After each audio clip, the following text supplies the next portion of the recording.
These are some of the main features which are coming in the Indigo Disk DLC, a lot of which you might have already known, but I'm going to cover everything just in case you missed out on any. Please note that players will have to complete the story of both the base Scarlet and Violet game, as well as the Teal Mask DLC in order to access the Indigo Disk. Part 2 of the DLC will be releasing on December the 14th. The first is going to be the ability to fly upwards. That's right, in order to tackle the elite trial set by Amaris, your legendary Pokemon Koraidon or Miraidon could take a supplement that will grant it the power to fly. It seems this power is only temporary, but perhaps someday this hidden potential will be fully unleashed, meaning that the ability to fly upwards is going to be temporary and will most likely only be available for the remainder of the challenge, although they do state that perhaps someday this hidden potential will be fully unleashed, and my guess is that they're talking about Generation 10 and how they are using this time to test out new mechanics in order to see how well they could work in future games. Each Elite Four member in the Blueberry League will have an elite trial, and in order to battle them you're going to have to complete each of the trials, and each trial is different.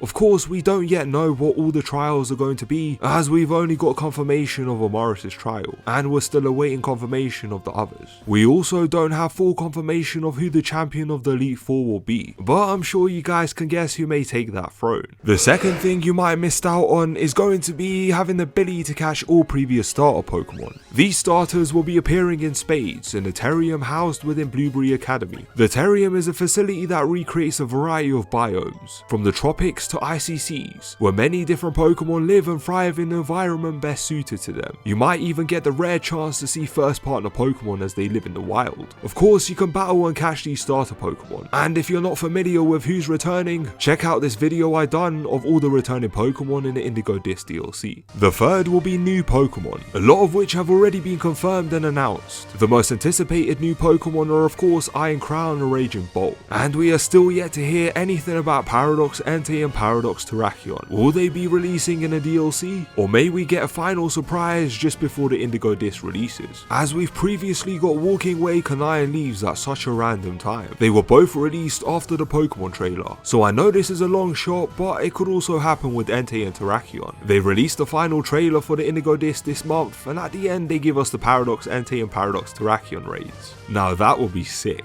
Once again, that's my speculation, so please don't attack me for my guesses, as I'm also hoping for a final evolution of Diplin, which has been in the talks for a while now, and I'm excited to see how it might look. The last thing I want to mention is the ability to take part in Blueberry Academy's Battle League club activities. In doing so, you will earn Blueberry points, a currency within Blueberry Academy, which will help out other clubs and earn rewards. For example, after helping the art club, the player will be able to remodel the Battle League club room. There are so many other things which have not yet been announced or showed, and I'm sure I've missed out a ton of other features. So let me know in the comment section below what you're most excited to see and encounter in the Indigo Disk DLC.